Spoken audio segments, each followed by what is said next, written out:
of Ezekiel chapter 3, verse 18. If I say to the wicked, you shall surely die, you give him no warning, nor speak to warn the wicked from his wicked way, in order for his life to be saved, that wicked man shall die in his iniquity, but his blood I will require at your hand. But if you warn the wicked, and he does turn away from his wickedness, or from his wicked way, he shall die in his iniquity, but you will have saved your life.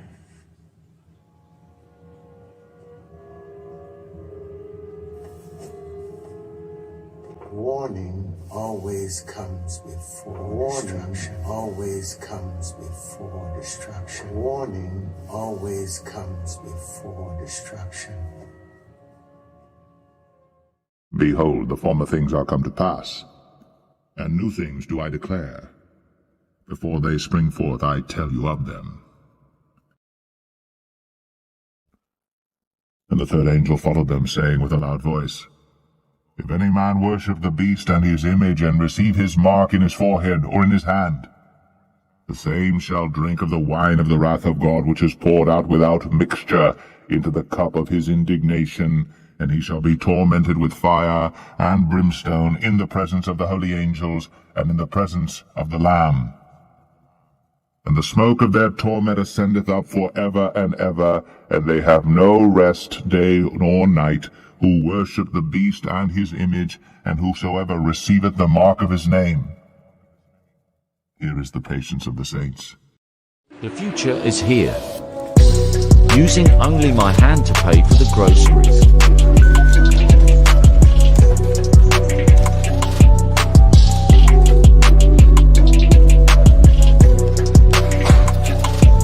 That you needed to get a microchip. Not even that it was your choice. You needed to get a microchip implant with all of your health data on it, including vaccine information, vaccine passport information. Would you do it, or what would you do? Would you revolt? Would you say absolutely not? We've got so many people here in the chat weighing in on it. I think overwhelmingly the answer is no.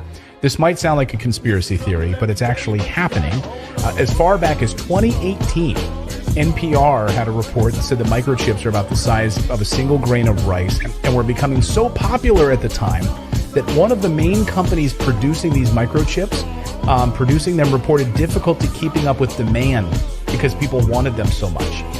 They also covered a Bloomberg report about how these used the same backdoor technology that was being used by the CIA and the Pentagon. Take a listen to this NPR report. Bloomberg has a big story out today about a tiny microchip, not much bigger than a grain of rice. The chip has been found in the type of computer servers used by at least 30 major American companies, including Apple and major banks. Also, servers used by the Pentagon and the CIA. The Pentagon and the CIA. Sorry, I cut off there at the end. The Pentagon and the CIA. In fact, Swedish workers were accepting this pre-COVID. In 2017, Swedish workers in Sweden were saying, hey, yeah, we'll go for this because this will make our lives easier. We'll be able to take the subway, be able to ride transit, be able to pay for vending machines and all this stuff. In 2017, a railway company in Sweden began allowing travelers to load their ticket information onto the microchip that was implanted into their bodies. And according to the BBC, railway conductors were then able to use smartphones to detect the chip and confirm the travelers' tickets. And Swedish people went nuts for them and started injecting themselves so they could hop on rail cars faster. And they had a run on these chips and they needed more of them. Now, stop me if you know where this is going. Like railway, paying for transit tickets, that's one thing. But stop me if you know where this is going. Let's take a look at Newsweek. Here's their Newsweek's cover story. People get microchips implanted that include vaccine records amid new COVID restrictions. Now, at the time we did this story at the turn of the year, when people were saying, yeah, we want to have easier access to these vaccine passports, so we're going to inject them into our hands so that we can walk around, we can take flights easier, and it's going to be so much easier. And the wider trend of inserting the under-the-skin microchips contain personal information has developed over the past few years, gaining popularity in Sweden. People there began using the chips to gain access to their homes, offices, gyms, without any use of their handheld keys. So here is NBC News covering this story in Sweden on these microchips. Watch. ¿Qué onda, gente? Yo tenía rato queriendo grabar este video y ya tenía rato sin subir videos sobre los chips que tengo implantados en mi mano, ya que muchos me preguntan los usos que le doy, y pues para que vean cómo es mi día a día con los chips y cómo los utilizo, la practicidad que tiene el hecho de tener implantado un chip. Hoy les voy a mostrar dos ejemplos de los usos que le doy. Principalmente este, que es de pagar con terminales de este tipo, que son para pagos sin contacto.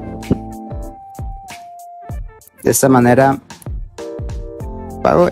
Esto que se ilumina es el chip que tengo implantado y es el que me permite hacer pagos por medio de terminal. Y el otro, que prácticamente es mi favorito. Mi favorito es poder acceder a mi negocio solo leyendo el chip de esta mano. Chips that make everything, from cars to household appliances to medical devices, that now we're making them more expensive, and when we bring them back, the prices will go down. Very important to our people. The microchip is an American original. We used to lead the world in this technology, and it's time that we lead the way once again. We've also made the largest down payment in scientific research in decades, the kind we'd seen after World War II, that unleashed half a century of prosperity. We'll cultivate the tech hubs of tomorrow to spur new innovations and new discoveries to create countless new jobs right here at home. It's a game changer for so many places in America and for states like mine. Places like Albany and Syracuse and Rochester and Buffalo, where Mr. Aviv is from, you'll hear from him, in Long Island, have long had the work. So most of y'all already know this. I couldn't help but note your pain. My pain? It runs deep. I work overnight, so I got off in the morning, and I always take the same routine to go home. But this time I didn't take the same routine. Something told me to switch it. So I switched the routine and went a different way. And I came across this Capital One bank that had just been put, at on this block. It was like, been there for like 4 years. So long story short, they closed it because it had a letter in the door and was like, this location is closed. And I was like, well, damn, they just put that joint there. And I found that kind of funny. I also find funny is you can't draw a lot of money out the bank no more. They're going to question you like, why do you need the money? What are you going to do with the money? To me, that's the red flag all the way around, because that's your money. You earned that. I said it before and I'll say this again. Once digital currency is fully in place, I'm talking about fully in place. See, it's different than a Bitcoin. See, Bitcoin is not the Fed now digital currency. Bitcoin is peer-to-peer, so it's easy. It's no middleman. There's no central bank involved. This one is different. So just like the money rotates with this fiat paper, it's going to rotate with this digital money. But the thing is, nobody can draw no money out because it's digital. What you going to do? It ain't going to be no need for banks after a while because everything is digital. It's just on the screen like everything else is on the screen. So how are people really gonna? They're watching everything. They're watching everything now, but they can't watch too much of it because it's paper money. So it flies under the radar. They can't keep up with all paper money. You just can't, because you got money over here, money over there, money over there, money over here. So they really can't keep up. Once this goes digital, nobody can get away with nothing. They might even question why you spending your money in these certain places. They might even be questioned. And then always remember this. He who owns is he who controls. So they're basically taking ownership away from us. We got this much leeway left. But once this digital currency is in full effect, we have no more control. That's it. The only control you're going to have is your own thoughts. And they trying to get that too, but that's another story. Once digital currency goes digital fully, that's a wrap. That's it.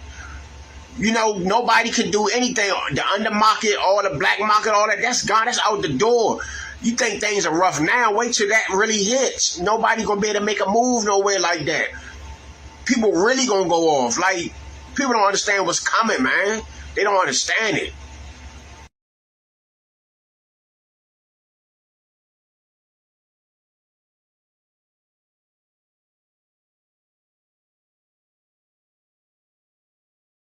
And I beheld another beast coming up out of the earth, and he had 2 horns like a lamb, and he spake as a dragon. And he exerciseth all the power of the first beast before him, and causeth the earth, and them which dwell therein, to worship the first beast, whose deadly wound was healed.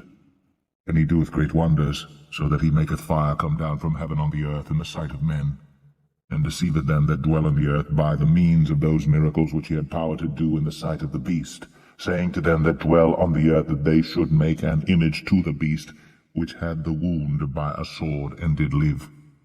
And he had power to give life unto the image of the beast, that the image of the beast should both speak, and cause that as many as would not worship the image of the beast should be killed. And he causeth all, both small and great, rich and poor, free and bond, to receive a mark in their right hand, or in their foreheads, and that no man might buy or sell, save he that had the mark, or the name of the beast, or the number of his name. Here is wisdom. Let him that hath understanding count the number of the beast, for it is the number of a man, and his number is 666.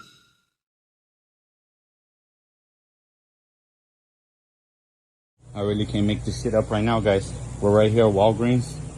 Look at it. Wave to speak.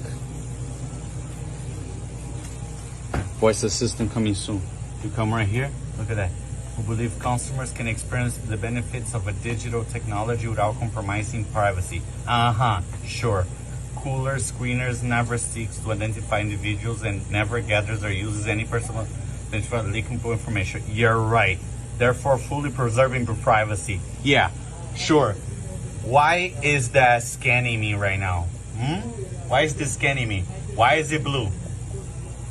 Nothing suspicious. Not to mention that this is dumb as shit. We're going through an energy crisis and they want to pretend like this is the new normal, right? It's even got microphone, right? Wave to speak, everything. All this shit, you know? And look at it, a locking system. If you don't have whatever they want, they're not gonna let you get whatever you need. They're doing it. They're fucking doing it, guys. It's real. The mark is here. It used to be a simple glass, and you could just see through. Now they got this bullshit. Look. What the fuck? And it also doesn't work right. Things always get better. Cause when it's on, but God don't like ugly. Be strong. And God don't like no quitters. Cause when it's on, but hold on. You know what Billie Holiday said, baby.